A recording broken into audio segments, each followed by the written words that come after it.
So what was your question again? Best questions? What are your most powerful questions? Cool.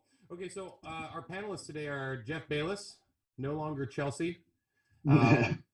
Where's Dan? We've got Dan. He's here in the corner, and we're waiting on Vlad. He should be logging in a minute. Stephen Hanlon had something come up. Unfortunately, he's not going to be able to join us, guys. I know he's one of my faves, but he will happily take all of your calls individually. He said. So I'm going to just give you guys a cell phone number. He's knocking it out of the park, though. That guy, man. Try calling Stephen? He'd like you to do it after 10 p.m. on Saturday. Yeah, Give you a exactly. 3-minute window. Previous to 9 a.m. What?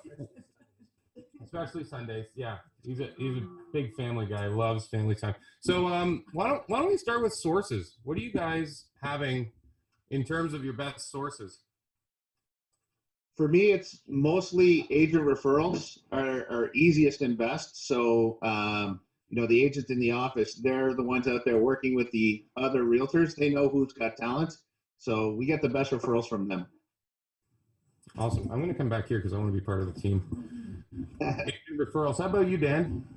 Social media is such a huge thing. And for any of you that follow me on Instagram and Facebook, just posting opportunities and keeping people realizing that we've got opportunities that are available for them to help them grow their careers.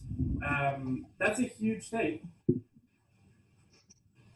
Cool. So so we've got social media, we've got agent referrals. Do you actually take people cold from social media to an appointment, or do you have like an intermediary that introduces you? Like, talk to me about that.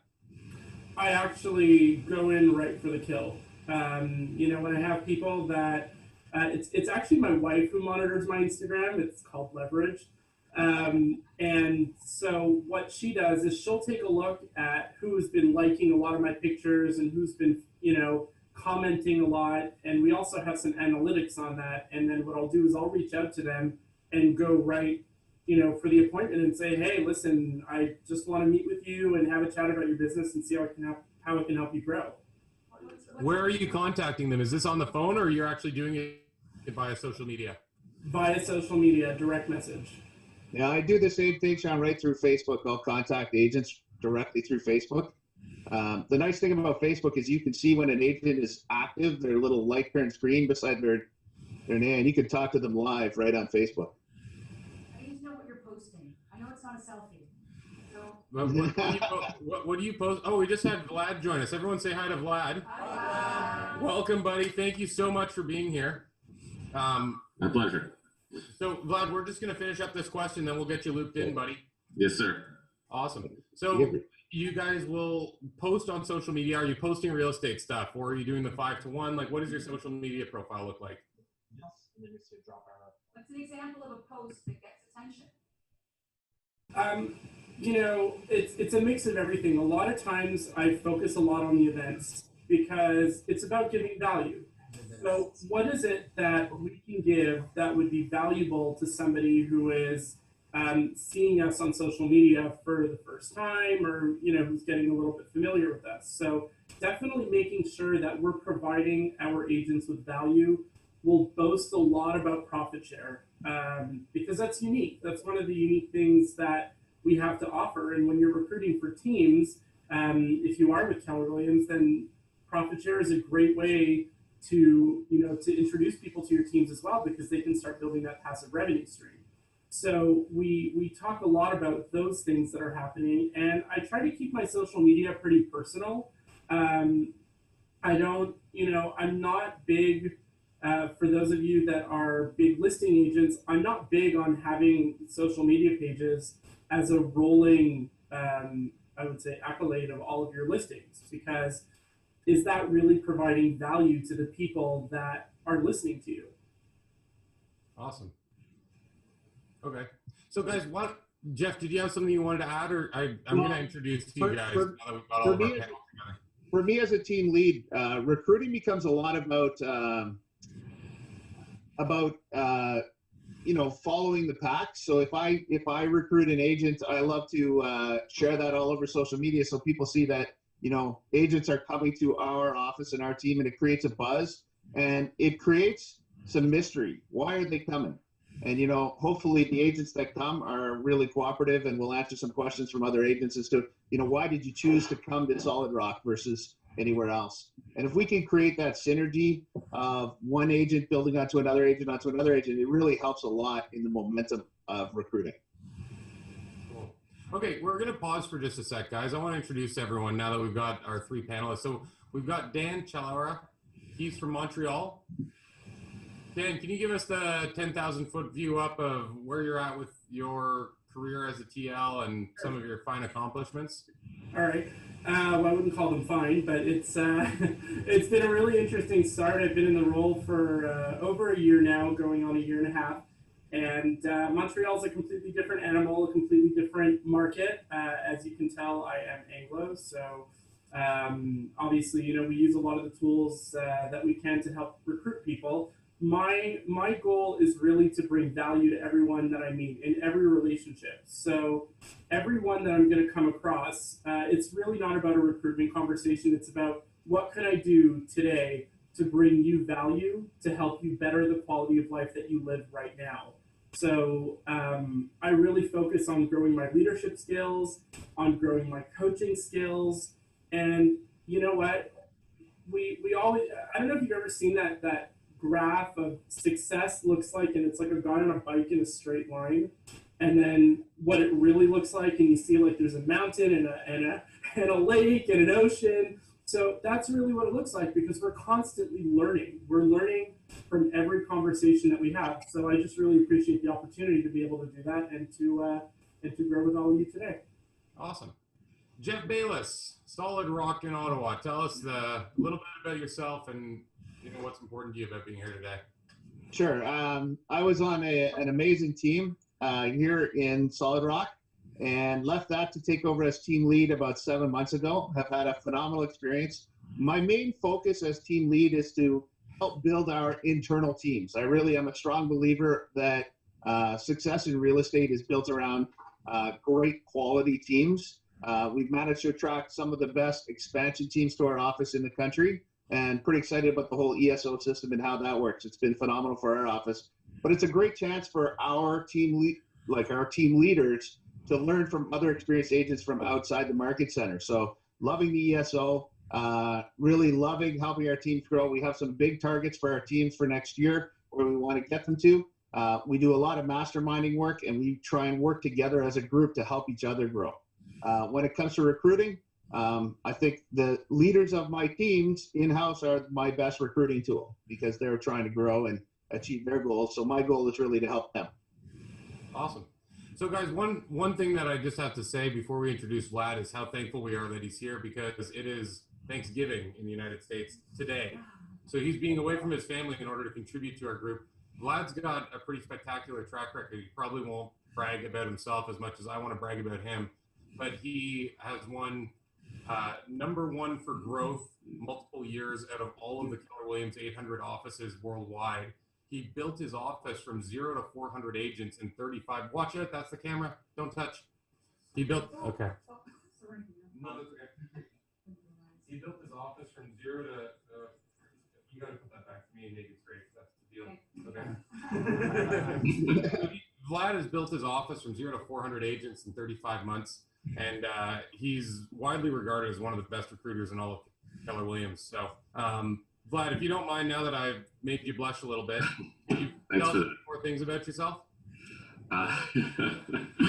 Thank you for that. And it's truly a pleasure to be here. I really appreciate the opportunity to contribute to the leaders in the room and leaders on Zoom. And that's essentially what my life is about. My life is about awakening leaders around the world. I've been a team leader now for 37 months, actually in the process of transitioning out of that role into more of a general manager / OP spot. With the success that our team has, as you can imagine, opportunities then present themselves. And I'm just looking forward to, spending some time with you. And, I echo everything that Jeff and Dan said. It's about adding value, and this journey is incredible. Awesome. All right, guys. Vlad, we were talking a little bit about top sources. We heard a lot about referrals and social media. Do you think you could share what some of your successes have been in just where to find people? That's a loaded question, Sean. People are everywhere, right? We have 7 billion people in the world. Not to make fun of that, of course. And in the United States, we have over 1 million realtors. So I truly believe that people are everywhere. I'm on a mission, and our team is on a mission to find the right people. So our sources for recruiting, about 2/3 of our agents come from referrals. And then, another big source for us is actually attendance to our training events. So we turn our training events into recruiting opportunities. Cool. Can you tell us a little bit more about that? Or you know what? We're going to have a whole conversation about events, I think. Maybe we'll come back to that. So one of the things that came up that I'd just love to hear from all three of you is what's your weekly schedule like? I assume anyone performing at a high level has a rhythm that they continue in. What do you do every morning? What do you do every afternoon? How do you keep yourself moving forward, and how do you structure your day? Why don't we start with, we'll start with you, Vlad. Yes, sir. So my days are evolving. Can I share with you what my days were like in the first 2 years as a team leader? Please. Yeah. So I brought the same mindset that I had as a mega agent. And by the way, I was a team leader for 3 years. I was a mega agent, built a 7th level team in the previous 3 years at Keller Williams, and I've been in real estate for about 12 years, about 6 or 7 years prior to Keller Williams. And I brought exactly the same mindset that I had as a mega agent into my team leader role. And I'm sure that both Jeff and Dan will echo that, is that our roles are pretty similar between mega agent and a team leader. And my first 3 hours of the day were all about lead generation. Like, I did not stop until I set 3 appointments. And after that, everything else happened, like going on those appointments or taking care of any fires that happened in the market center, as well as consulting my top 20%. I kept it really simple. So when you say lead generation, you'd be focused on follow-up calls with people who you'd met through referrals and events. Would you be doing social media? Personally, no. I did have somebody to help me with that, probably in the later stages of my team leader career. I'll be honest with you, I'm not the most social media type of guy. Like, I like to keep my business, my personal business, private. My wife helps me out a lot by posting. Like, if you go on my Facebook page, a lot of posts, especially personal posts, are my wife's posts. What I did use social media for a lot is telling our story, because when I took over as a team leader, we were about 3 months into the launch, and it was not the easiest of launches, to say the least. It took a long time, and so I used the social media to tell our story. So my lead generation, those 3 hours would be following up on referrals or making cold calls. And then lead generation, social media on the side, more for, sharing the wins that our associates in our market center had. Awesome. How about you, Jeff and Dan? What do you guys do in terms of scheduling? For me, it's probably a little different than a lot of team leads, because I kind of took over a rebuilding office. And so for the first few months of my term as team lead, it was more about, hiring staff, getting our office fully staffed, getting some talent in certain positions, and then working with our existing agents to make sure we had good retention. Now that we're at a great point in our office, I time block a lot of time for actual lead gen, but I also time block the social media stuff. So I have a set time every week where I work on Facebook, where I work on LinkedIn. I actually time block that stuff myself. Now, I don't do the posts. When I'm working on social media, I'm communicating with people directly through social media.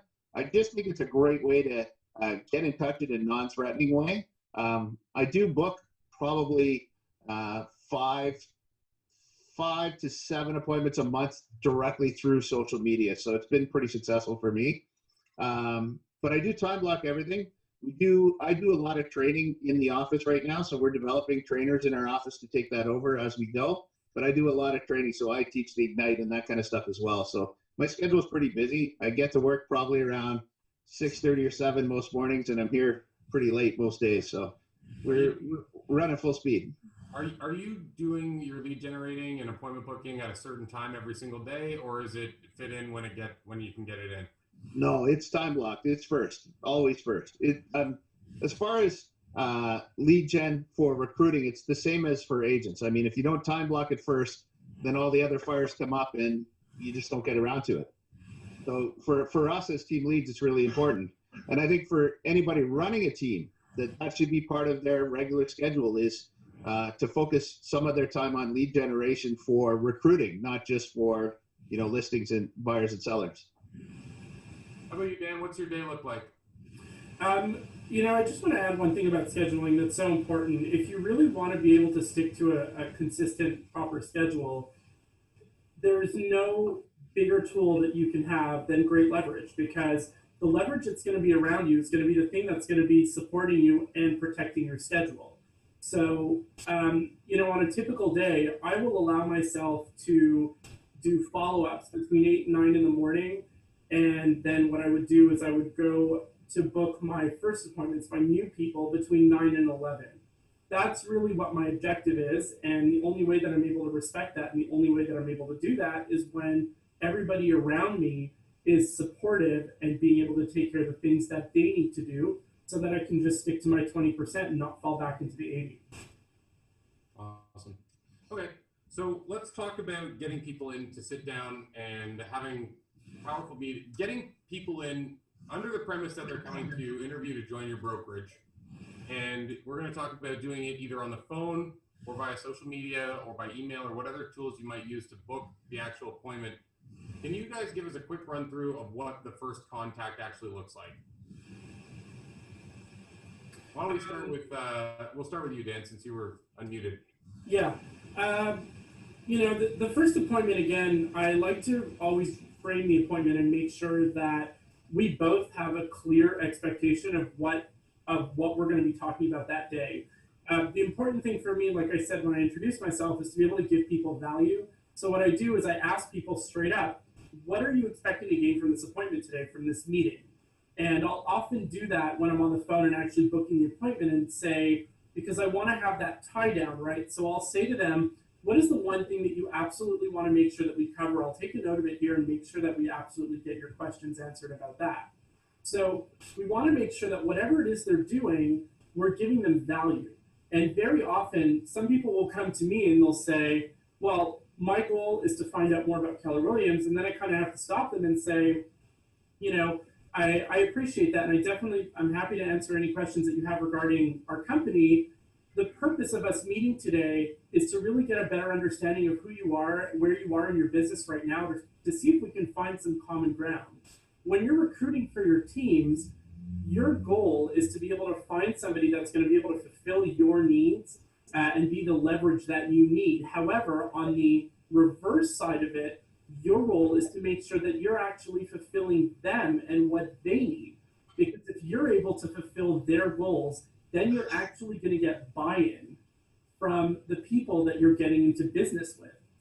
So you have to set it up as an exploratory meeting to get to know each other better, because, I'm going to use a little bit of a racy comparison, but typically you'd like to go on a date with someone before you get into bed with them. Does that make sense? Usually people say before you get married, but yeah. Well, whatever order you want to do that in. But the truth of the matter is that, you don't want to just jump right into bed. You don't want to just hire anybody that comes across you. You want to make sure that you're actually able to do the things that they want you to do for them. Otherwise, what happens? They wind up in your attrition. Yeah. Vlad, why don't you tell us a little bit about what you do to bring people in? And could you guys, for some of our guests here, because a lot of people in the room are agents, would you mind sharing a bit of a spin on it just as to how the conversation might look if you were talking to someone who was looking to join either a team or come in as a role within a team that was already existing in your office? Of course, it'll be my pleasure. So the way that I approach each conversation, specifically in recruiting, is as a problem solver. So in order for somebody to join Keller Williams Legacy or to join my team, that move needs to solve their problem. So my job on the phone or in person, and usually it's on the phone and then it's in person, is to find out what is their problem. And one of the things that you will know in recruiting, or like the challenge that they have, one of the things that you'll know in recruiting, regardless of whether it's for a market center or for a team, is that there are two main problems that real estate agents have. They either want more money or more time. Either more money or more time. The same thing I would imagine happens in team recruiting as well. When you really look at your team and the value that it provides, time and money is going to be somewhere there. I mean, there's another basic desire like to belong, right, or to be needed or something like that. But the ones that are really quantifiable and the ones that you want to like grab a hold of is time and money. So in a phone conversation, until I figure out what their challenge is, I actually make no invitations.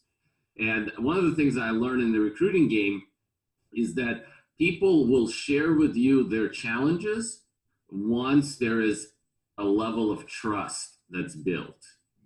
So oftentimes, if imagine this, Sean, if you call somebody and you completely out of the blue and you say, "Hey, buddy, what's the biggest challenge you have in your business?" What type of response do you think you'll get? Who is this? Yeah, right. So like, however it is that you build relationships, you want to use a little bit of that in the first few minutes of the conversation, or maybe a few moments of the conversation. Would you You can be willing to role play this with us? Let's do it. All right. Ring, ring, hello. Hi, is this Sean? Speaking. Hey, Sean, this is Vlad Katz. I'm calling you from over at Keller Williams Legacy. How are you this morning? I'm doing good, Vlad. Thanks for calling. What can I do for you? Listen, Sean, first of all, you probably don't know who I am, but I've heard a lot about you. And I have to say, congratulations on all of the success you have. It looks like your business is up 15% year over year, man. That's awesome. Congratulations. Whoa, we're weird. I didn't know that. How do you know that? Well, Sean, a great question. Sean, one of the things that I pride myself on is actually knowing who the top producers are and how they're doing, especially in the volatile market like we're experiencing today. So I make it my priority each and every month to review the statistics, not only for the agents in my office, but also for the agents in the nearby offices, just like you. And I see that 15% year over year is a pretty big increase, especially given the fact that market is only up 11%. So look, you're outperforming the market by 4%. And I have to let you know that, listen, our agents have seen increases of 23% on average. That means that we're outperforming the market by 12%. So you're outperforming the market by 4%. We're outperforming the market by 12%. And I was just wondering, man, how are you doing what you're doing? Oh, I believe a lot in integrity, and I give great service, and I cold call for a couple hours every morning. That's awesome. So Sean, now that your business is up 15%, I'm just curious, how close are you to hitting your goals for 2017? I'm right on track. Dude, congratulations. Congratulations. It's really great to see. What was your goal? My goal is to sell 24 homes. And where are you now? Right now I'm at 21, and I've got another one going under contract tonight. Fingers crossed. Congrats. So let me ask you this, Sean. Top agents like yourself are already in the process of setting goals for 2018. What is going to be your goal for 2018? Honestly, I haven't really set one yet. I just figured that I'd try to sell, an extra home every month, and so probably around 36. Wow. So you're looking for about 50% increase year over year. Yeah, I guess so. I didn't really think about it like that. Okay. Well, listen, these are big goals. I love to hear those. I'm a big goal setter myself. So let me ask you this, Sean. What is the one thing that you can do in order to ensure that you hit your goal in 2018? That you hit the business by 50%. I wasn't really planning to change anything. I just kind of figured that if I kept working hard, it would hopefully happen. Oh. Yeah, you know what? I was going to build a new website and spend some money on web leads. That'll probably do it. Oh, okay. So, Sean, are you sure that website is going to produce a 50% increase year over year? Well, I don't know. Everyone says that all buyers, 90% of them find their homes online. So yeah, shouldn't that work? Why? You don't think it'll work? Well, I'm not sure whether it'll work or not. However, I would hate for you to be talking to me 12 months from now and not see the 50% increase that I know you and your family deserve. Right. So let me ask you this, Sean. Would it make sense for us to have a 30-minute business consultation where we can go over everything that you've done in your business thus far and everything that you can do in your business in order to ensure that your business goes up by 50% as you desire? You know what? I appreciate that, Vlad, but I don't want to join Keller Williams. Great. Don't join Keller Williams. Let's talk about your goals and 50% increase in your business. But isn't that what you're doing here? Like, you guys are recruiting me, aren't you? Well, maybe. I'm not sure yet. To be honest with you, I talk to agents each and every day, and some people are just not Keller Williams material. And listen, I'm totally good with that. My goal in life is to add value to real estate professionals such as yourself, because I know that when your business is up 50%, you're going to do some good in the world, right? Like, what are you going to do with the extra money? Probably buy a new car and go on a couple vacations. Got it. I'm assuming with your family on vacations? Maybe. Where would you go? Probably Las Vegas. I'm really into that stuff. All right. Have you ever been? Yeah, absolutely. I didn't do well though, unfortunately. I want to do better next time. Well, listen, I'm committed to making sure that you get all of the money back that you left in Vegas and then some. So let's focus the conversation that we'll have in that 30 or 45 minutes about how to ensure that you go to Vegas with a pocket full of cash and come back with two. All right. Well, yeah, I guess so, but I'm pretty busy this week. Can you call me back in a couple weeks? I certainly can, Sean, and I can put it on my calendar and call you back in a couple of weeks. But let me ask you this. If that 30-minute business consultation can ensure that you hit your goal in 2018, why would you wait? Yeah, I just don't know what we do in 30 minutes. What do you think I need to do? Can you just tell me over the phone? I can't.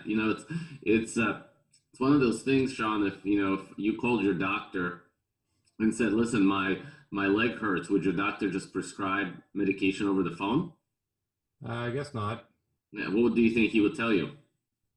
Probably he'd tell me to come into his office. Yeah, and then what would he do there? He'd go through an examination. And then what would he do? Then he would prescribe medication. Yeah, and then what would you do? I'd probably go get the medication. And then do you think your leg would feel better? Damn it. You got me, man. That's really good. Okay, let's book the appointment Tuesday at 2. Thanks, Vlad. That was awesome. That was killer. Yeah, thanks. You know what else is awesome? You think about that from the team perspective, it would be the same conversation. That's it, Sean. It is, right? It's until you uncover their needs, invitation occurs as weird. Yeah, no kidding. Yeah, it is weird. I've had a bunch of those phone conversations. It doesn't come off well. Yeah, and one of the things that we have to, as recruiters, we have to hold the urge for is actually making that invitation that fast. So like it actually took something on my end to not say like, get in my office, I can help you. And I actually skipped some questions. Like if you saw me, I went back to figuring out why that 50% increase is important to you. And it's Vegas, right? Like I know you're being a little facetious. So usually it's something real, like paying off debt or something like that, right? And then it becomes really easy. And by the way, even if you didn't accept my invitation for the appointment, I now have something that I can tie you back to every single conversation that we have. Because I can now talk about your trip to Vegas with your family rather than just even 50% increase in your business. So you stick with the emotional want more than the logical side of it. Well, right. Like Diana Kokoska in Bold teaches us, logic makes us think, emotion makes us move or act, right? Awesome. Okay, so that was great. Thank you very much. Well, Eddie's taking notes to state the obvious, right? And he's taking notes to see the audience. He's going to call you back. Yes, and we would make notes into a database, right? Absolutely. Same thing with a team, right? Like sometimes a person is not ready to join a team, and then they have 3 months of no transactions, and they may be. So talk to me about the follow-up. You have someone who brushes you off like that. I'm really not interested in joining your team. I don't really have time to talk. Look, I appreciate the call. I do want the trip to Vegas, but right now I'm so busy not making money that I really don't have time to come meet you and figure out how to do better.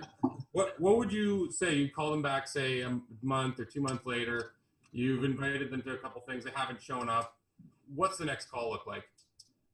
So, all right. So first of all, if you say no to that meeting, you go on our 8x8 campaign in our CRM. So we use Seize the Market, the leadership version, and you'll be on an 8x8 and then a 36 touch. So they get a touch every week for 8 weeks, and then after that, they go into a rolling monthly average of about 3 touches of communication. Yeah. As soon as we hang up, you'll get a text message from me. Hey, Sean, great talking to you. I know that you're not ready to meet. Maybe one day we can talk about your trip to Vegas or something like that, right? Just tying the conversation together. Then I'll make invitation to events. If they say no, then we'll stop contacting them in person or via text message. We're totally great with folks not ready to take their businesses to the next level.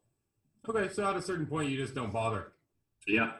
Let's say that it wasn't a good time, but that we did have a connection. You're gonna put me on the 8x8. When would you typically follow up with someone who's like, you know what, I really like you guys. I'm gonna try to come to some events. I'm not ready to join a team yet, or I'm not ready to move brokerages. Why don't we talk later? What would you do? 2 months, 3 months, 6 months, a year? Oh no, a lot more frequent than that, because we know that things change. I mean, we have so many agents in our office that were saying no for a year and then joined in my second year. So it would be constant invitations to events. So for example, if you and me met, so you and me talked and you and me met, you said no, or I didn't see like a match right away. Like I know that it may take a little bit of time for you to be converted. We use, just like I pointed out earlier, we use our training events as a big leverage. I truly believe that our value is, happens in the heart of our market center, which is our training center. So if they don't want to set foot in our training center, then they're probably not a match for legacy. So we just keep inviting. And the really cool thing is that people can say no to the first couple of invites. That's really easy. I'm too busy, whatever it is, right? Like, I don't want, like, this is not the topic that interests me. But then as we keep inviting, they get to the maybe stage. Well, maybe I'll attend, maybe next week, and then finally they actually have no choice. They talk themselves into attending.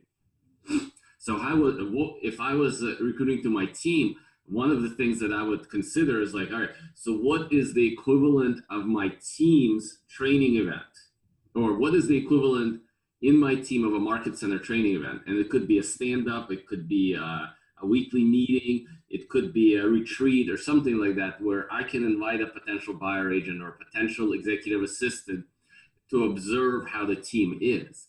I would use it as a filter, right? Like if you have a team of 10 and you bring somebody on and they don't like the camaraderie, they don't like the high fives, what's the point of even getting into career visioning process with them? There may not be a value match. Awesome. That makes a lot of sense. So just start bringing people in based on culture. Yeah. Well, like, can I share with you how I look at team building in general, like Yes. different steps? So at the top is a value match. So like we have to share the same values in order for us to work 10 hours a day together. And it's no judgment on the values. Like if somebody's value is, I'm going to make a boatload of money so I can go to Las Vegas and gamble it away, that's just not somebody that's going to work closely with me. And I have no judgment on that. Well, maybe a little bit of judgment on that, but but seriously, like whatever that is, like you have to be real clear on your values. So the top 3 values in my world is growth mindset, results orientation, and heart. If somebody does not exhibit those three, they are not going to be shoulder to shoulder with me. No offense, it's okay. All right. Then the second match is a direction match. So where are we going? Where are we going together? So, for example, you know, Dan, you went with a little bit of risque conversation. You know, I'll second you on that. So if you're looking for a spouse, and spouse wants to move to California, and you want to stay in Maryland, then that may not be a direction match. Like the spouse, you know, if Kristen, my wife, was like, I'm moving to California, we may not be married today. Okay. And so in the team environment is, where is the team going? So like, what are the goals? So if a buyer agent wants to make $1 million next year on your team, that may not be a direction match. It's funny, you know, I always say that I'm pretty darn good at coaching people in any part of their business and anywhere that they're at. The two things that I cannot coach are, number one, values, number two, attitude. Yeah. You can't fix that. It's just who they are. And if they've got a bad attitude and they don't have strong values, they're not learning based, they're not coachable, why are you so insistent on continuing that conversation? Because the truth is if you can get them over that speed bump today, guess what? Guess what's waiting down the road? It's going to be the same conversation where you have that same resistance, and then you're going to have to start trying to change things that are naturally not going to change. Can I piggyback on that, Dan? Sure. So I'll actually assert that you can coach somebody on attitude and you can coach somebody on values. What I'll assert on top of that is that you don't want to. As a team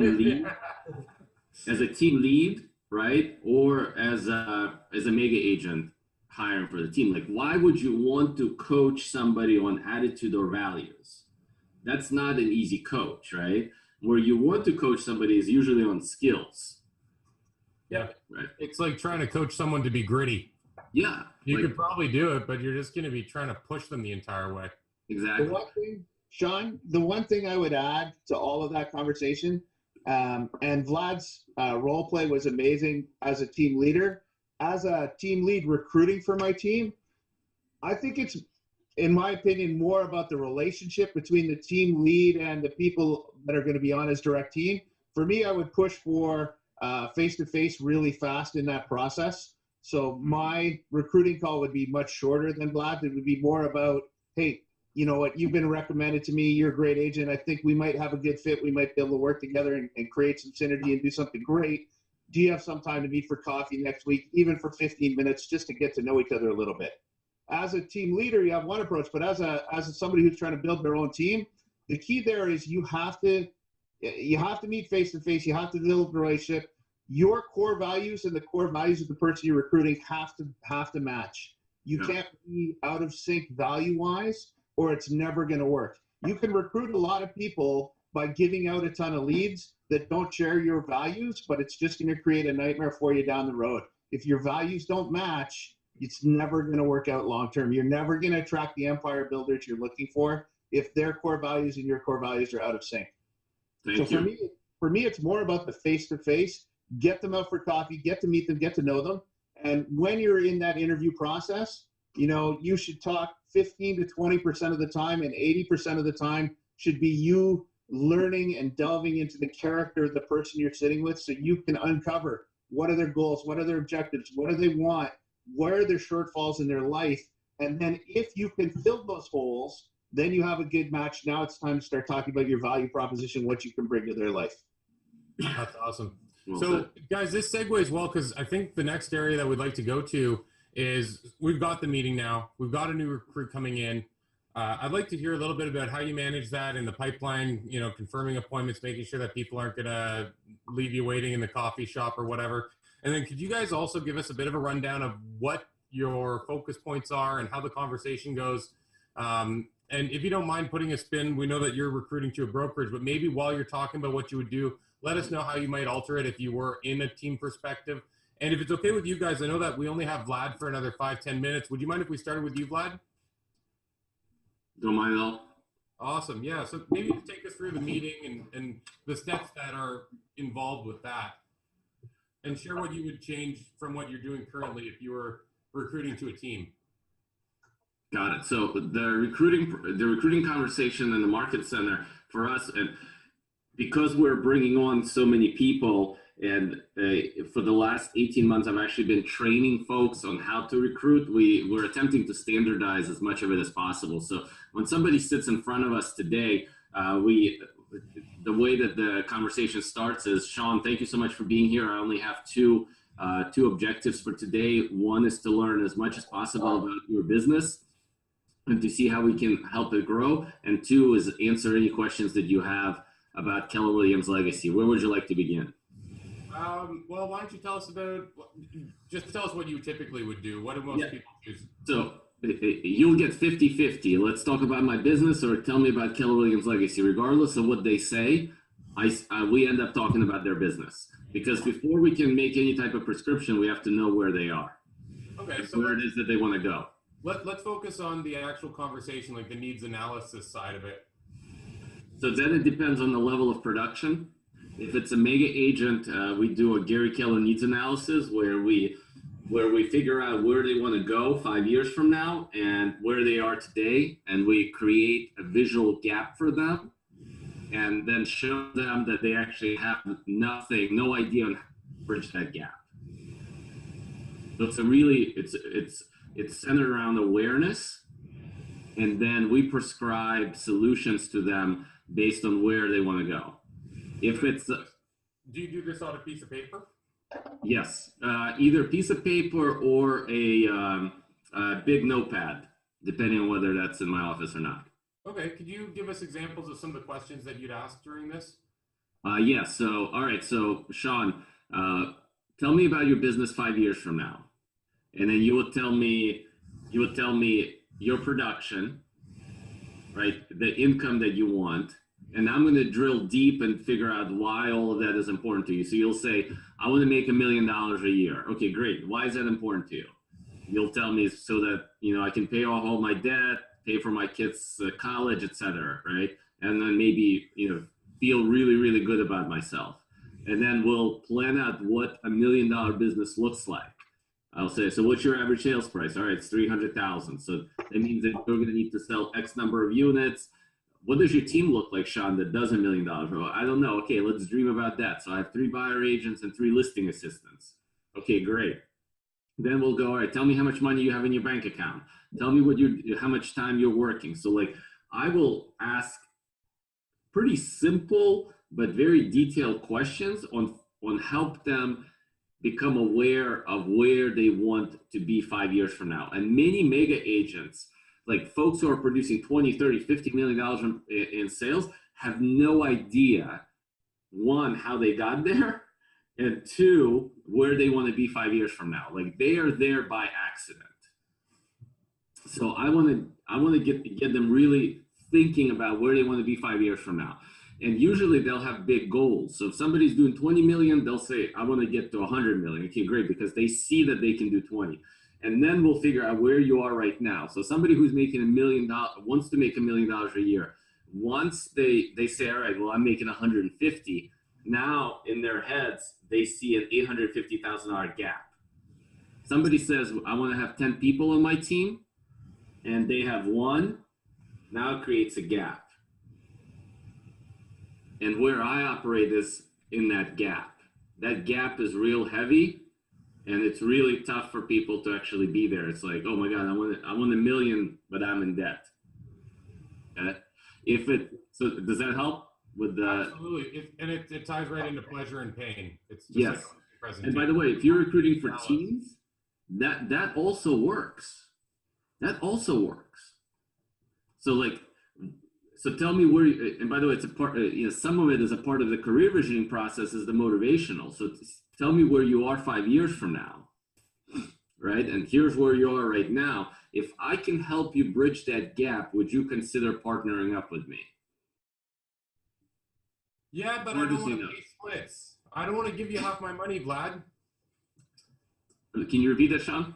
You know, I can see that I'd be able to sell all those homes if I was on your team, but wouldn't I be doing twice as much work because I'd have to give you half of my money? So can I be like real honest with you, Sean, on how I would answer this? Like how I would personally answer that. It's not the truth for the visitors. If somebody tells me that, I'm telling them this, Sean. I'm saying, Sean, you're absolutely right. We're probably not a match because I'm talking about your future and you're talking to me about splits.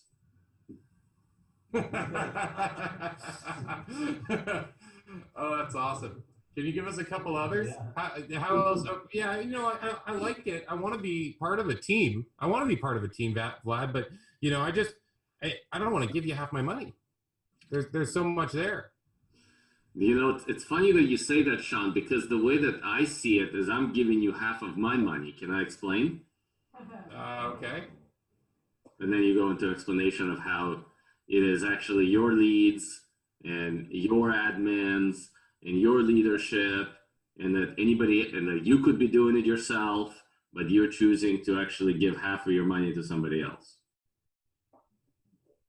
Okay. And then finally on the splits, right? When somebody's talking about splits, and by the way, you know, Jeff and Dan, I'm sure that you ran into this on the recruiting side is when, you know, we're at 70-30 and somebody is at 100% company, right? So it's the same type of conversation. It just comes down to value. When, you know, I believe, and I've experienced this myself, is, you know, in the absence of value, cost becomes a primary driver. And so splits is that type of conversation. So I would then ask, like, Sean, are you looking for a job or for an opportunity? Well, I'm looking for an opportunity. Great. Well, let's talk about that. So can we make a pact that we are not going to talk about splits? Sure. Okay, great. And then you talk about opportunity. Here's the thing. Your team members will leave you for what they joined you for. Oh, that burns. So and by the way, same thing in the brokerage world, Jeff and Dan, I know you'll attest to that, right? If somebody joins, and by the way, this is being vulnerable here. It's happened to me, and we've had megas, maybe not megas like cappers, join us because they would save money compared to their previous brokerage. And guess what? They're no longer with our company. Like a year later, they would leave, right? So if somebody joins your team because you have unlimited leads, sooner or later, they will leave your team because somebody else has better leads, whatever better means, right? If somebody joins you for admin support, they will leave you because of admin support. Nothing wrong with that. That's just it is, because there's usually somebody better at leads and usually somebody better at admin support. However, if they join you because of your values and where your team is going, it's going to be much harder to leave. If they join you because of your leadership, it's going to be much harder to leave. So as you know, as a team owner, I would get really, really straight on my unique selling proposition in terms of intangibles. So in terms of intangible. It's not about support. It's not about leads. It's not about splits. It's drawing the conversation back to the actual value that they'll receive as being a member of your group and focusing on opportunity. Sean, can I jump in here?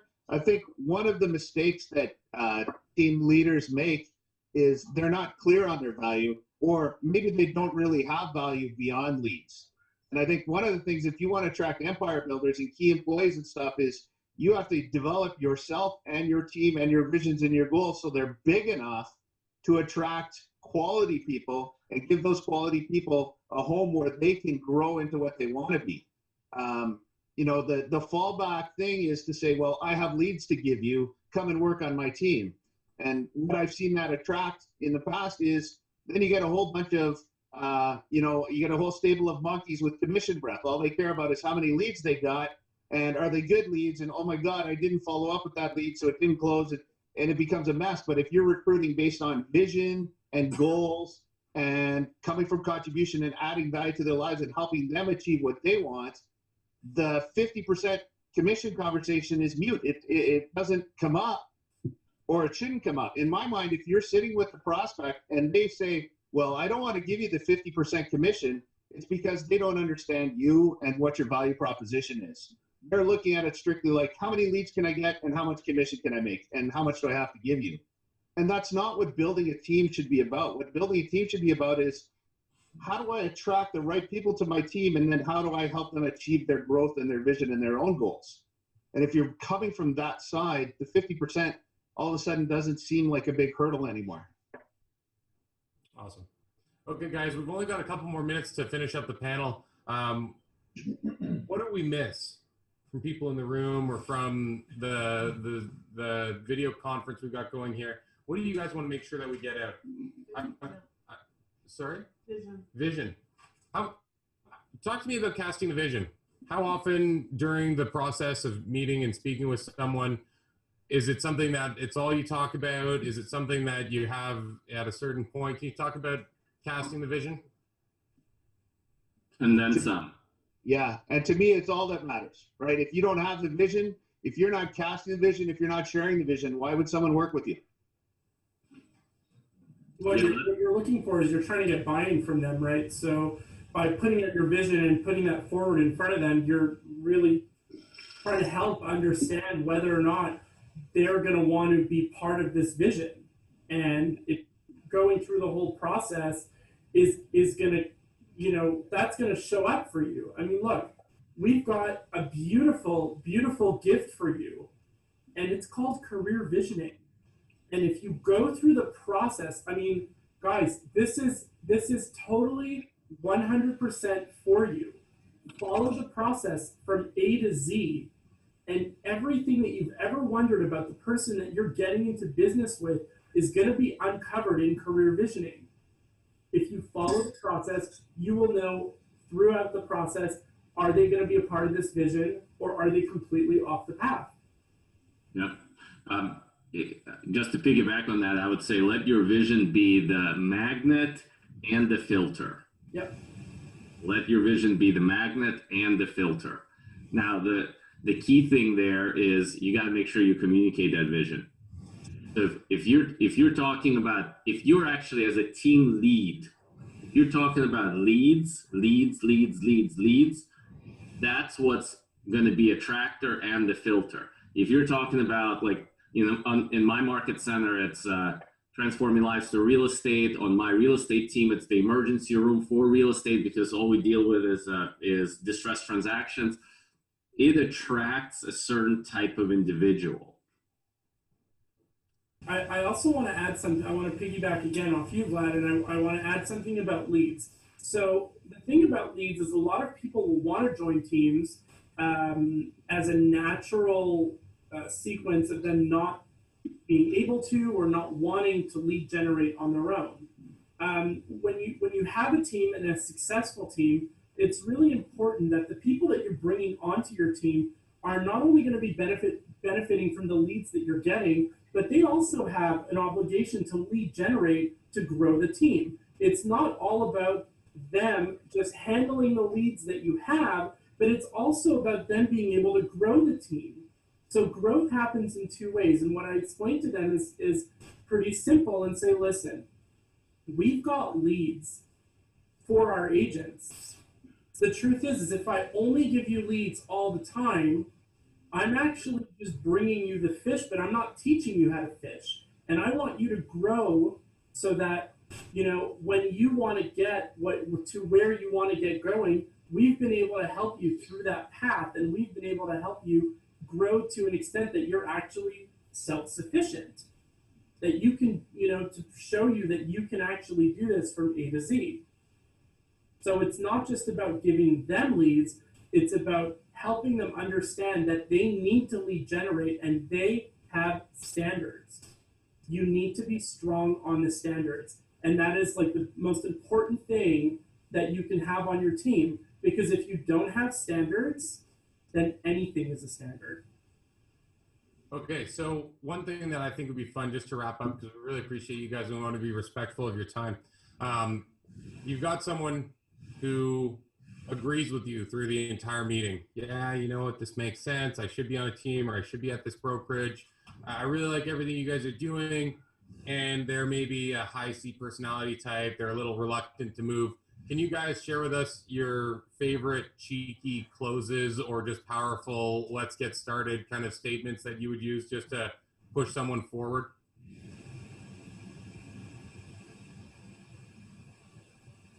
I'll go. Yeah, awesome. I believe that the closing process starts with the first contact. So usually if somebody's saying, you know, something similar to what you said, Sean, then I may not have done something proper in the middle or at the start of the conversation. But when everything falls in line, a simple close as, are you ready to get started? Or what's in the way of us getting started? Or what's in the way of us being in business together so I can help you increase your business 50% year over year in 2018 so you can go on your vacation to Vegas. And then we usually hear some objections, like transition objections, like what's going to happen with my signs, what's going to happen with my listings, etc. And then we just iron those out. Here's one of the things that I'll share that I learned probably in my year 2 as a team leader is, and it goes back to the, logic versus emotion, is until you have an emotional commitment, logic does not matter. And so emotional commitment has to be solidified. So yes, I'm joining Keller Williams Legacy. All right, tell me why. 1, 2, 3, great. Hug, I usually get up and I give them like a big hug, or depending on the type of person it is, it could be just a really, really like tight handshake, and look them straight in the eyes and say like, Sean, this is the best decision that you've ever made for your business and for your family. Welcome and congratulations. Now let's work through all the details. Awesome. Wow. That's killer. How about you guys? Anything that you For me, me, the hesitation usually comes out of fear, right? Everybody's afraid of change. So what I try and do is make it as easy as possible for the transition. So I'll leverage the team in the office, the agent services and stuff, and get right into explaining what is it, not just, hey, you should come on the team, but what does it take? What does it mean? And how do we use that process to increase your business rather than something that's scary and might hurt your business? And I think if we can leverage things properly in a transition, we can help an agent increase their volume of business. Joining a team is a little different. I mean, usually when someone's joining a team, it's, you have a lot to offer, they have a lot they need. If they're saying, well, I'm not really sure, there's somewhere you've missed it along with their value statement and with their goals, you've missed what they need. And you might have to go back over some things and uncover, what is it that I missed? Like, this is what you want. This is what we have. We can get you there. What is it that I missed that's holding you back? That's awesome. Jeff, can I chime in, Sean? I don't know, Vlad. You haven't had much too valuable so far. Yeah, of course. You're killing us over here. And Dan, you said it a few minutes ago. You hit the nail on the head for team recruiting. Just use career visioning. Like, you go step by step in career visioning, and you will uncover everything that's important to them, everything that's not important to them, and closing somebody for the team becomes, I don't want to say it's easy, but becomes just a natural byproduct of the process that you use. And just like Dan pointed out, just use career visioning. I would not bring anybody on my team without at least a skeleton of career visioning process. So I'm going to add to that is the 3 courses that I suggest every team lead have in their, under their belt that they've done is the KPA, the 30, 60, 90, and the Success Through Others. We'll be bringing them into our office here early in the new year, hoping to get a top-level trainer in to do that. And I would recommend everybody who's thinking of hiring somebody either now or in the future, whether it's admin, whether it's an agent, whether it's a buyer rep, no matter what, do those 3 courses, invest in yourself so that you don't make mistakes. Mistakes are so costly when it comes to a bad hire. Awesome. Guys, so quick question, if each of you don't mind letting us know where you are and how you best prefer for people to send you talent referrals when we know of realtors who are looking for opportunity in your area. email, Facebook, carrier pigeon. Yeah, yeah. Smoke signals. Yeah. Write the name on a brick and throw it through my window. Who cares? Where are you guys I'm in from? Ottawa. Let us know. I'm in Ottawa. We have the best market in the country because of our civil service. Our prices don't fluctuate. We don't have the big swings. If you're thinking of expanding your team, we'd love to talk. Now, I'm pretty selective on who we'll let expand to our office. We're looking for high quality leadership, not just numbers. If you have a referral, we have amazing agents in our office that will take care of your clients. And you'll always get those thank yous that, hey, you know what? Thank you for referring me to Solid Rock. So I'm at Solid Rock in Ottawa. You can always reach me, Jeff Bayless at kw.com, or call here at the office, 733-3434, area code is 613. Awesome. Dan. Yes. So I'm with KW Urban. We were the first market center to open in Quebec back in 2013. We have an amazing leadership team. We are the largest market center in Quebec, the most profitable. I mean, I was looking at our numbers just at the second week of November, and we were already profit sharing about $11,000. So we've got the biggest profit share in Quebec. We serve the core downtown area, and agents who want to come and join the downtown area, they have the legitimacy to sell anywhere on the island of Montreal and the surrounding areas without any issues. So feel free to shoot me an email, daniel@kw.com, and I'll be happy to take care of people that you refer, help you grow your profit tree, and I'll be happy to take care of any client referrals that you have as well, and make sure that we have our best on working on your clients. Awesome. And Vlad. So I'm right outside of Baltimore, Maryland. I hear it's a lot warmer here than where you are. So if you know anybody who wants to be in a warmer climate, please let me know.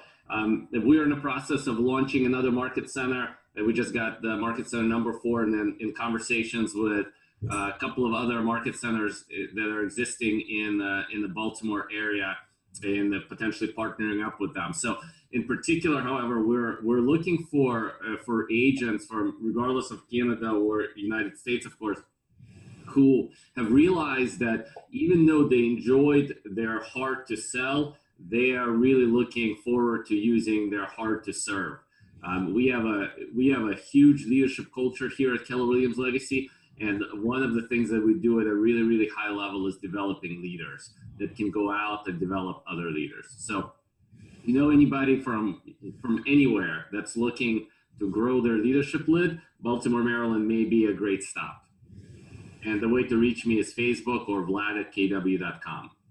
And Sean has my cell phone if anybody needs that. How did you guys get Vlad and Daniel at kw.com? Have you guys been members of the company for over 20 years, or? Oh, yeah.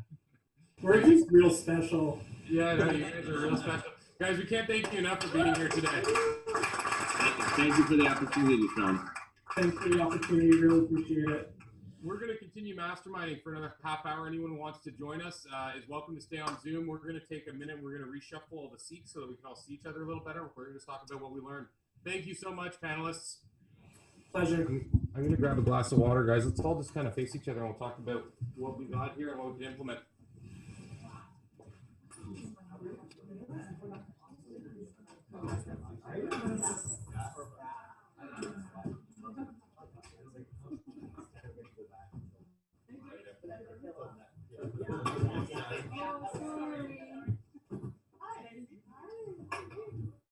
I've never been to Austin. I was in Nolan. Oh, she met with the guys? Yeah, just go to that. Oh, the shit show. Yeah, buddy. Long time no see. How's things? Yeah, really good, man. Really good. Yeah. He goes over there. And then it was like, yeah, we got the one of them early ends there. It was straight for a long time. Nice. 5 meters. It's America.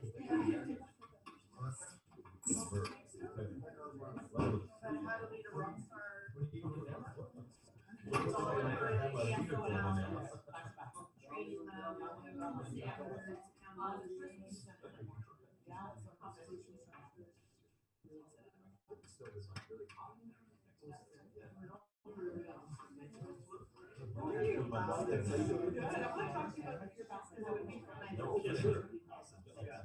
Congratulations on your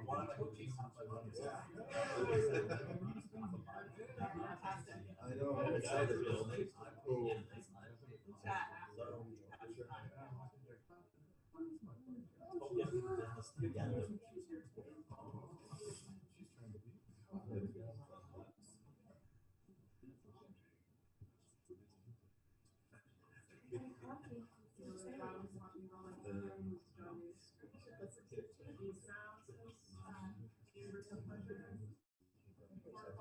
Oh, look at that. This is awesome. Yes. You guys are efficient. What do you guys take away from that? Oh my God. Every time I hear Black Cat, I'm just like, I know. I want to be glad. I think what they joined you for, what they. Yeah. I love that was like. Yeah. What I got from that is their passion. Oh my gosh, they're so passionate. And this comes dumping out. And it's just amazing. So you're like a magnet. They're gonna attract people because they are so passionate and clarity, and they love what they do. You know what I like too? It's more about the vision and the opportunity. It's not about the how. It's not here's all the things that are going to happen to make this possible. It's here what is possible. How do we get there? Yeah, what I love to just to piggyback a little bit on that too was it wasn't creating, it was just creating opportunity and showing that there's room to grow and being able to deliver that and cast that in such a way that who wouldn't want to be. I mean, I love it. Sorry, John. Take a glad any day. Ouch. Love you, but You know what I saw? You know the last question you asked, where are you from and how to send talent referrals? Out of the three panelists, Vlad was the only one that described what talent was for him. Mm-hmm. So that as an audience, we could actually think of somebody that matched his description versus, we're always looking for leads. Yeah, no It's kidding. the only difference. Hi, Trevor. Thanks. Keep yourself in. He's not looking for leads or No, he's splits. very clear on who he wants to get into business with. And you could see that in the way that he described that kind of individual. Yeah. What are you gonna say, Dave? Guys, for me, the big thing I picked up with Vlad is that just elevating the conversation around recruitment, just dismantling all of the how many leads do I get, how much marketing do you spend on me, like stuff like that, and focusing on a much higher level on the person's life in the future.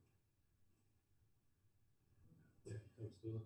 His focus, I thought, we keep coming back to Vlad, his focus was pinpoint. It was you fit or you don't. He's not wasting his time with anyone that doesn't fit. But his big thing that I took away was I'm not training attitude.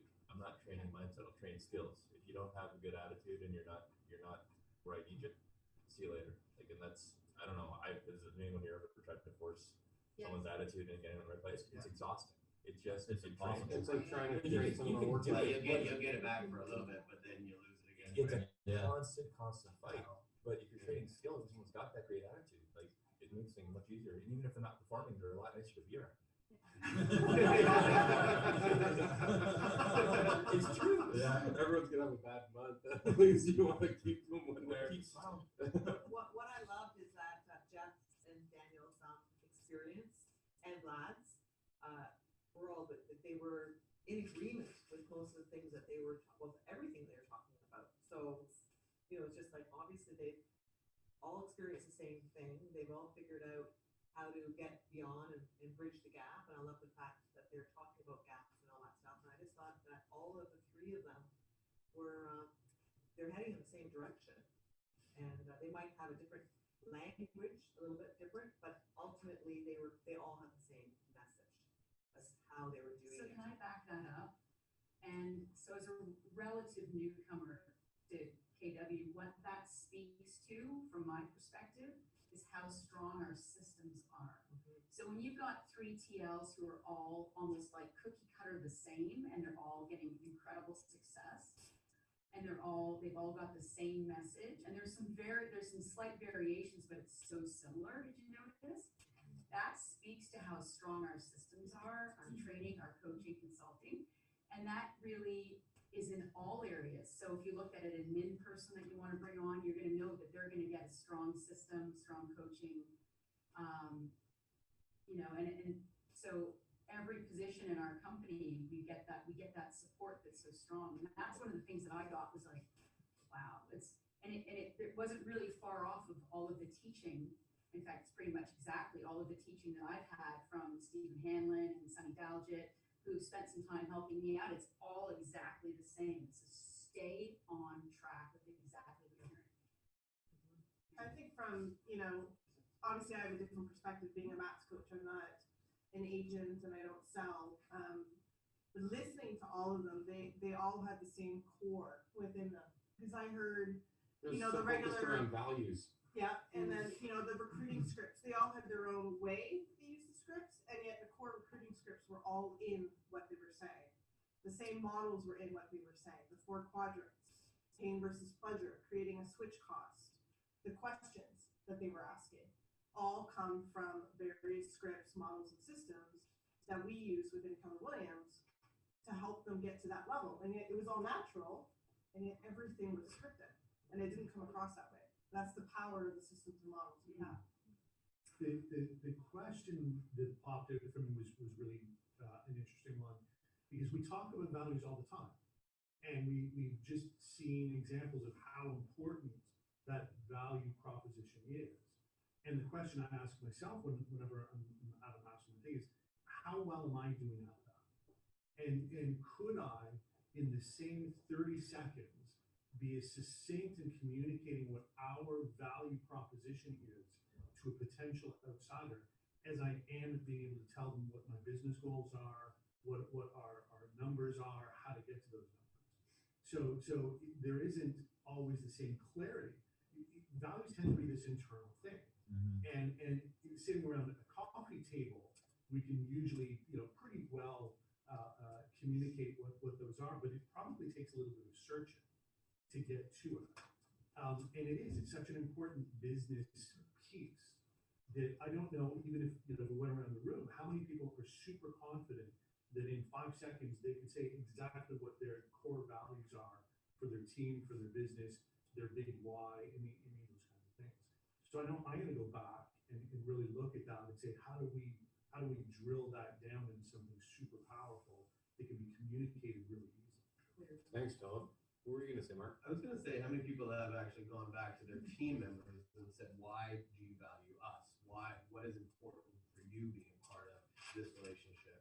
And is that succinct with what your goals are, right? Like, I watch it all the time of where we think we're bringing a proposition. We look at it as services. Why would somebody come in? And that value proposition came back in as where their core value is. But the people within your team right now, how do they see your business? How do they see why they're with you? Why do they stay? I think that talks to the retention that I brought up earlier. Yeah, we didn't get to that, unfortunately. Poor guys, I kept them 15, 20 minutes past when I said I would. Whether it's a market center or it's a team, right? Somebody, at the point that they join your team, there's a specific value that they see in building that relationship with you. And we think that value is set for life. And you all know your businesses change daily. Who you get in business with changes all the time.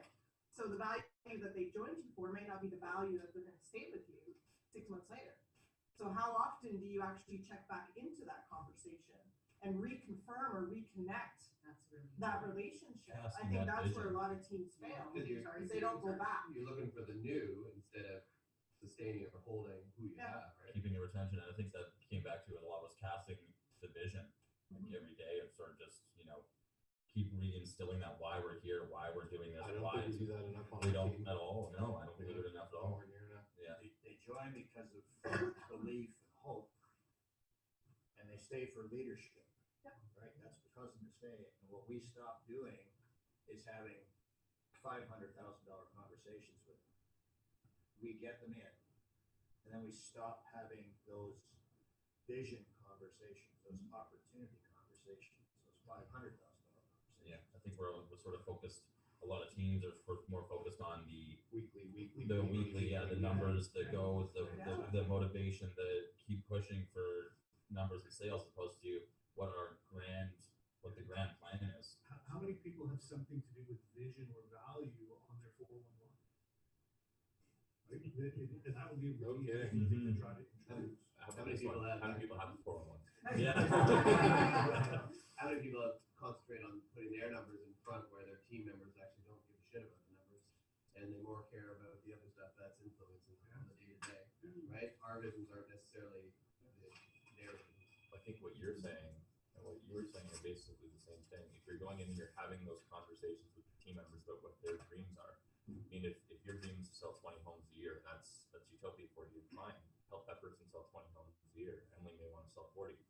And if your goal is 200, you just need to keep adding bodies until you total that 200. But I think if we're focused on them, everything else gets taken care of. We hit our goals, but it's that whole servant leadership conversation all over again, right? Yeah, absolutely. Or Zig Ziglar, you help enough other people get what they want, you get what you want. But it's flipping it, because to your point, you get that short-term motivation of go, drive, but it burdens out quickly. Absolutely. Whereas that'll fade when you get inside of someone, then you're going to get it. Yeah, Well, then no, you're going to create that bond, though, too, that someone's going to want to stay, and they're going to become they're going to become another recruiting, like another magnet for you, saying like these guys they're instilling me with this confidence and this vision that they have, that they're going to want to pass it on to others too, and get other people on board. Well, Sorry, let me just say, having been on your team, probably your original member, one thing you and Dylan have always been good about, it's always been the values and stuff, but at the end of the day, there's always been opportunity too. So you guys have always had an environment where, for me, there's been more opportunity to stay with you than to leave. And I think to give And everyone that's that so runs a rare. I team mean, is Doug and I just had this a conversation retention thing. yesterday, right? Yeah. I was on the team for 6 years, and that's pretty unheard of. And Doug has a team, and we were talking about his value proposition versus the traditional team. Nancy and Doug both have teams. They have very different teams and different structures. And Doug had this conversation about, well, people join teams, and the idea is to kind of get them in, keep them for 2 years, and then they're going to want to go on their own. Whereas, how do you keep somebody? How do you make the vision big enough? And I know Gary talks a lot about making your world big enough and continue to grow it so that people want to stay within it. That's a very difficult task. Most teams don't do that. I mean, I see the revolving door of people in and out. I experienced it myself, but I also see it from a market center level now. As people come in, what are people doing? What vision are they creating? What opportunity are they creating to keep the talent attached to them? that's why we want to grow teams for both these guys, because otherwise it doesn't make sense for them to stay. Well, Mhm. They're just value's gonna be great, a but hit if for them. someone's not financially making it, then they just can't stay. So Yeah. you guys have been good about that. There's always Yeah. been more opportunity than. Well, I think there's a two-step process to that, in working with a lot of the big teams and being able to coach Tony over the last year. The first thing, and you guys saw it, Vlad kept saying it over and over again. He was talking about the gap. Always creating the gap, because that's where value lies. That's where retention lies, is in the gap. So when you have somebody join you because they see a specific gap, eventually that gap's going to be filled. And our role as leadership is to consistently create the next gap. Because without a gap, there's no value. They don't see a reason why to stay in a team or in a market center. And that's where the 411 conversations come in, and going back into their big why. If you consistently create the gap, then the vision that you have as a team or as an office is what then becomes the thing that fulfills that gap. Their relationship pulls with you that forward. vision. Yeah. You know what I And mean? it's a Like, consistent process. absolutely. I'd love to ask Mark, because Mark, you've got one of your team members here, and a lot of your team members have been with you like 5-7 years, I would say.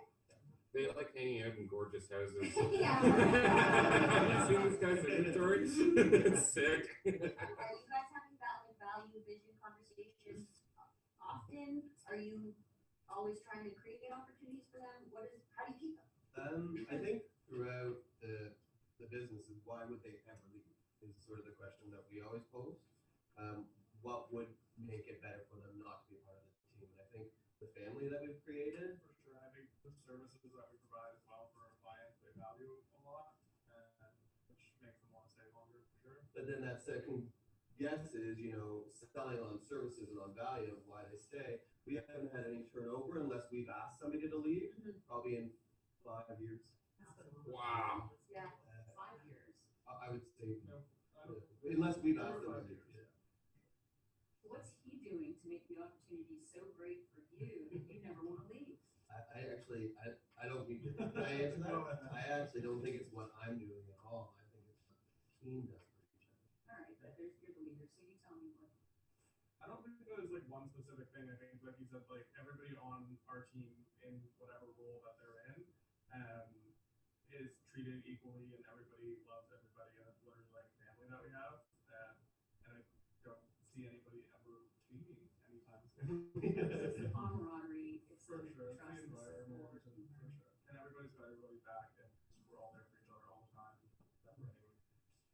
So So what- piggybacking on that, one quick question is, how did your hires come to you? Did they come to you, or did you search them out?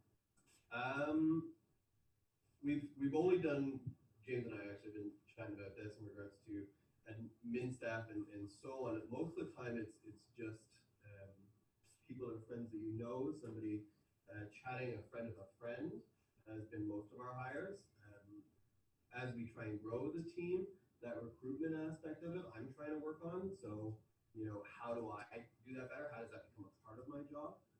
Really, it's grown. It's just grown quietly and organically. So you're recruiting on value.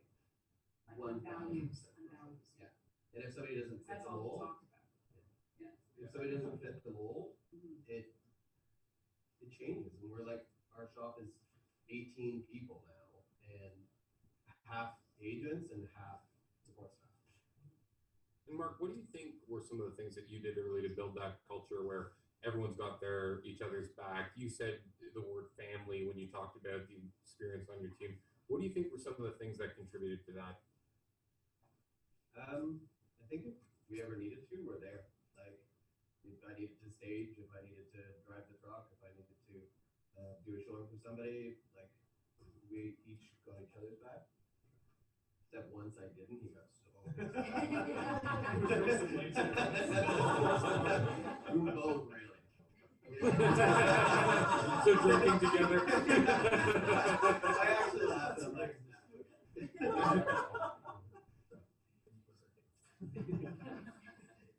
So what's something from the conversation we had today that you could implement in a team setting? Because we're mostly team owners here, right?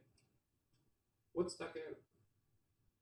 For me, it's vision, I think, is huge. No kidding. Mark? yeah, the vision, putting that in place, but I really love the fact of stop selling on services. How, you know, like, what are you doing? Why does somebody want to become a part of that family? Why do they want to work with you? How can you help them achieve their goals and what they need out of life, right? Yeah, and not giving the invite to me prior to knowing that. I think it's really, really important for us to focus on what's most important to them. And to keep that front and center and understand that could be a moving target. What's most important to you in this process? What are you looking to get out of that? And you can do that as a realtor and with your client in terms of whether it's buying or selling, what's most important to you in the process. Because it's, he didn't talk about money at all. And we could be completely focused on money and how much you're going to make, and he's like, blah, blah, blah, blah, right? So what's most important to you? And that's what we need to focus on. Aligning those core values. Mhm. That was the big thing, yeah. He's looking for growth mindset, result orientation, and heart, was what Vlad said. Mhm. And that would be his values, but it's also important to know what's theirs. I think Vlad put it perfectly when he said just solve their problem. Let's find a way to solve their problem. Right. I think also consistency in the scheduling of lead generation. You could tell in their passion that was a non-negotiable thing for them. Vlad, I think, said he lead generates until he gets 3 appointments a day. So it's not lead generating for 3 hours, it's lead generating to get 3 appointments a day. So if that's 3 hours, 4 hours, 5 hours, whatever that is, that's what he's committed to. And there's no movement in that. And he does it every day. As team leads, I think we're great at lead generating for business. I think where we could maybe pick it up a notch is having the same commitment level to lead generating for talent. And have that become a regular part of your day.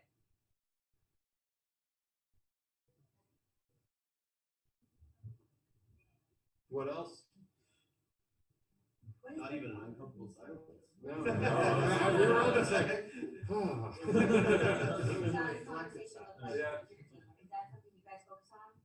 Yeah, so for us, we're just really getting started. So this is just me absorbing information for the most part. We're really, grit is major. That's probably our number one thing that we look for. Growth and goals. So we are trying to build a model that will encompass your business within our business, and we have a model built out for that.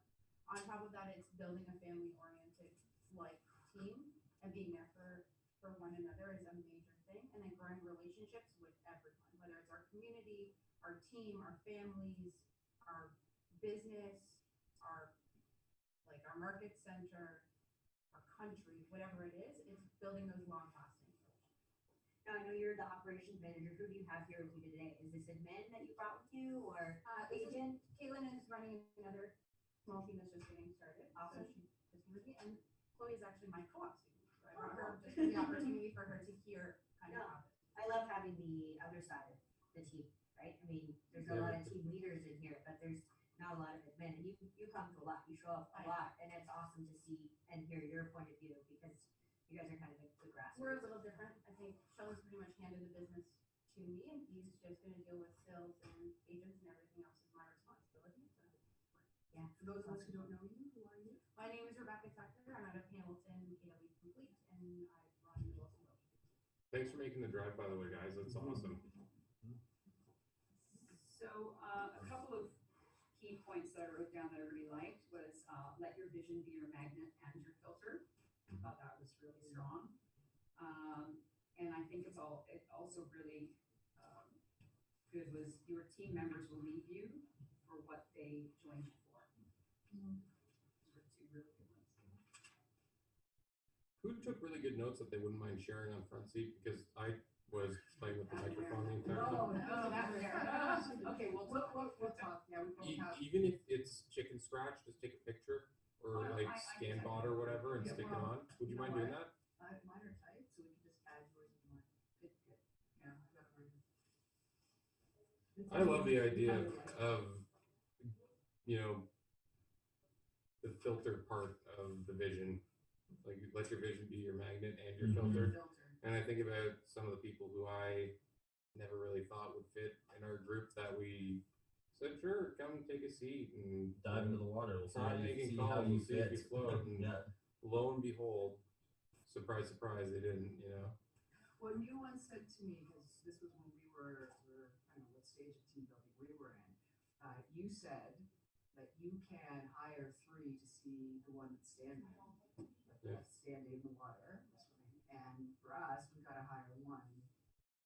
Like we've got to hire 1. We can't afford to hire 3. We don't have that kind of volume in our business. So it also depends on what your business focus is and how it runs. And do you want to hire 3 for one stage, or do you want to wait until you find 1? The truth is most of the biggest teams in KW are bulk recruiting, and they are at about a 2-to-1 ratio. And that's just the way it works.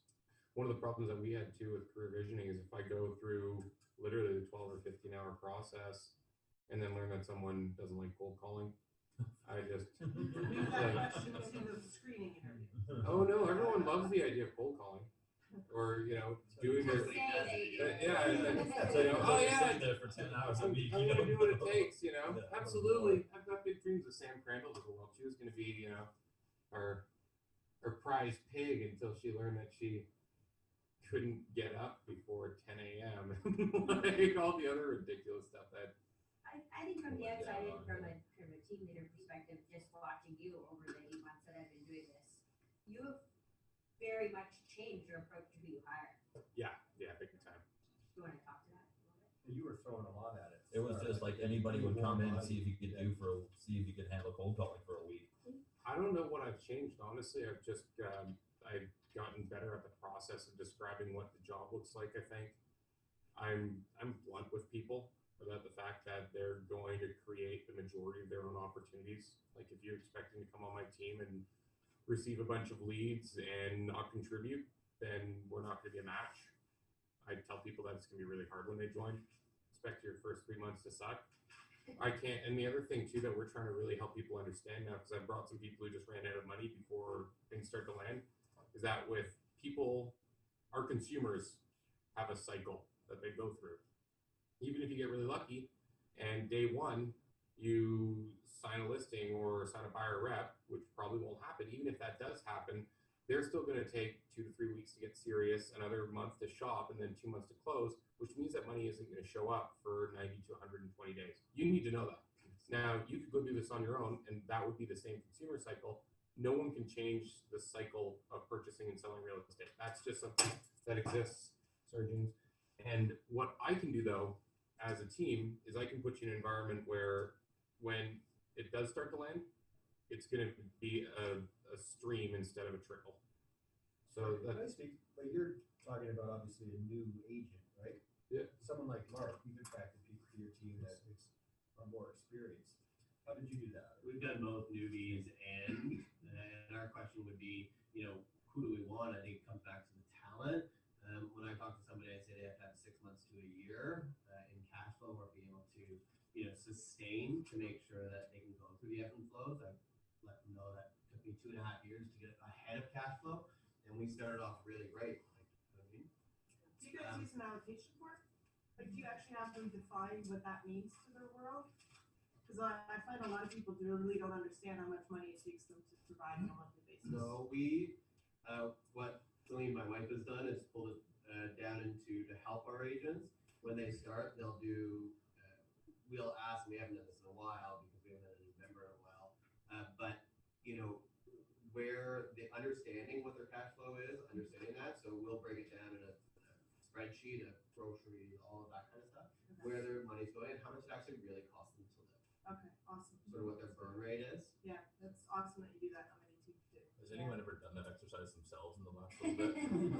It's when you start tallying it all up, you can find a lot of money really quickly. Yeah.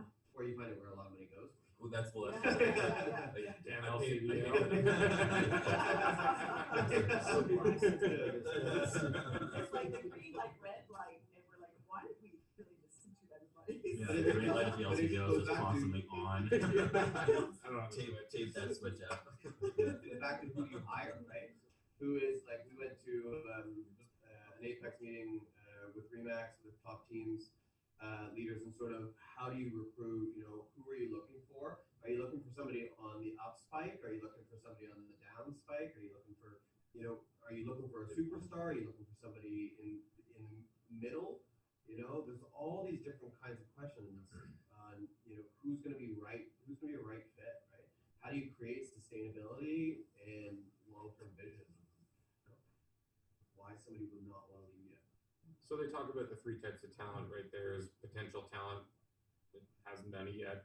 There's what's the other one? Emerging talent, someone who has had a little bit of success, really hasn't gotten near their potential yet. And then there's proven talent, and basically it goes cheap, medium, expensive. Where does everyone in the room focus when it comes to talent that they're bringing into their team? You can talk to that, because I know you're in the midst of hiring and you've been looking at a lot of KPIs and this together. I'm more emerging or expensive or proven. Like to me, Me too. Because the middle ground, they think they're expensive. it hurts more. I mean, if you look at what you will lose, I think, like if you were to bring in, let's say, an operations person, and you went like cheap because they're a great person, they got a great attitude, you're trying to train them up. The cost of that alone, like if you did 2 more deals a year because you didn't have to waste time training them, well, there's the $50,000 difference right there. Like, it's not worth it. Someone that can come in that role, maybe they're an $80,000 a year admin. That's pretty expensive in this industry. But if they can light your world on fire by taking all of that stuff away and just allow you to stay in revenue nonstop, you're either negotiating or you're prospecting. Like that to me would be worth an extra 40, 50 grand a year. No issue there. So I was just gonna say, I remember from Seth Campbell, he said on the agent side, getting the agent from 0 to 3 deals is the greatest expenditure of your time and effort. So if you want to wade into that, understand that it could be a slog. Absolutely true. It's getting the new piece from 0 to 1 is the hardest part. And once they get that one deal under their belt with confidence, then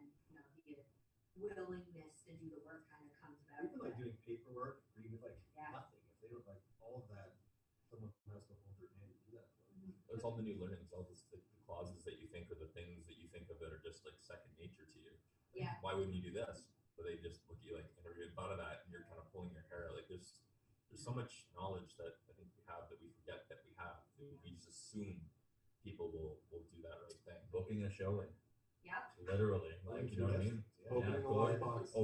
Booking a showing. Like, how do I book showings? And like, that's just something that's second nature. Call them and tell them you want to see it. Everything else they will ask you. But no, like putting them in order. Like, how are you gonna coordinate this East End tour that you're going on? You know what I mean? You're gonna go like this? No, you're gonna start at one point and end somewhere. You know what I mean? Like, I think it's about identifying which one's going to get you the biggest and quickest ROI based on your business model.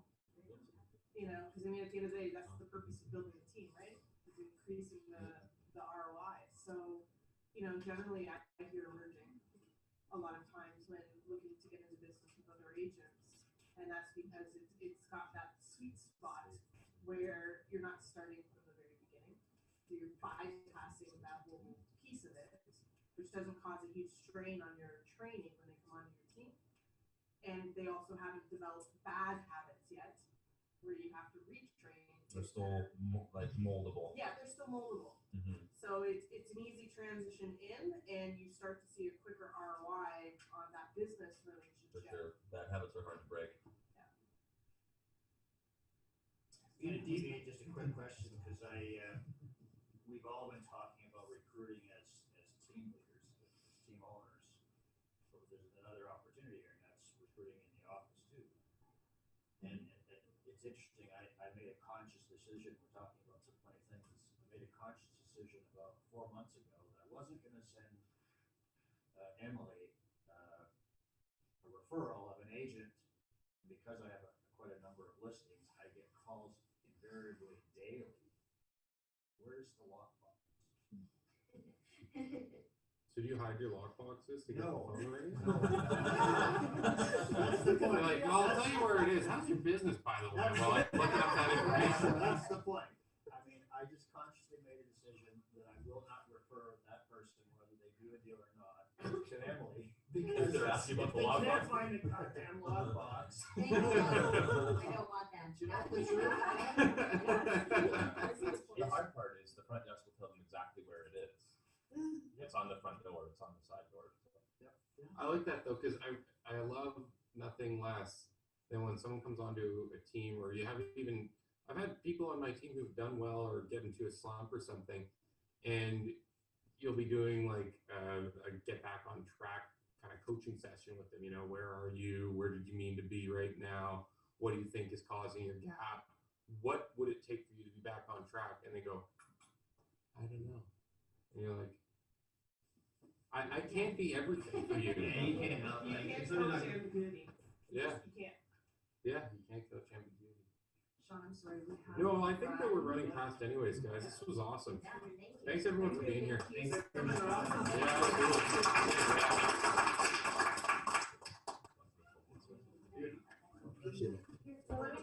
How you doing, buddy?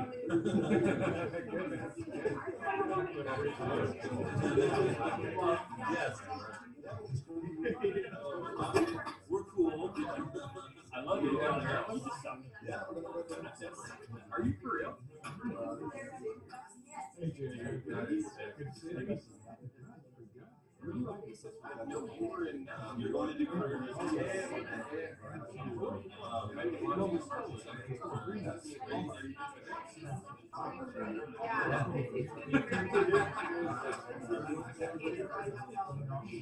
So you're taking the course. Well,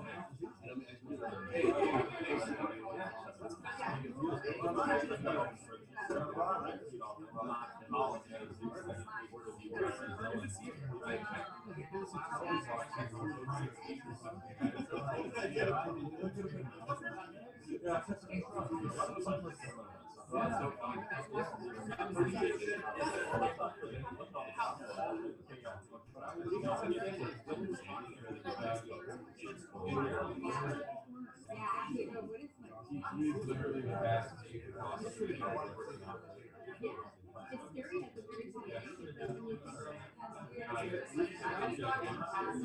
When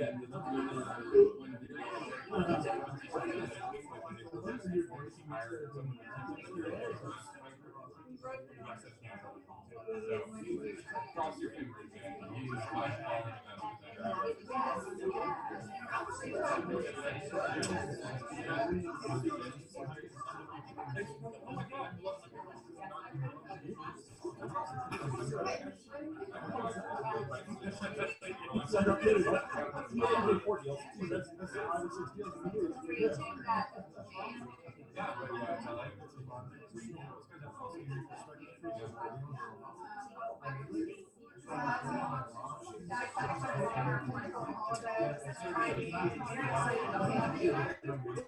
I asked, I just couldn't stop. I can probably use more because I don't know how long how the turnover, like how long does it take to get? The petrol station. All right, we go later.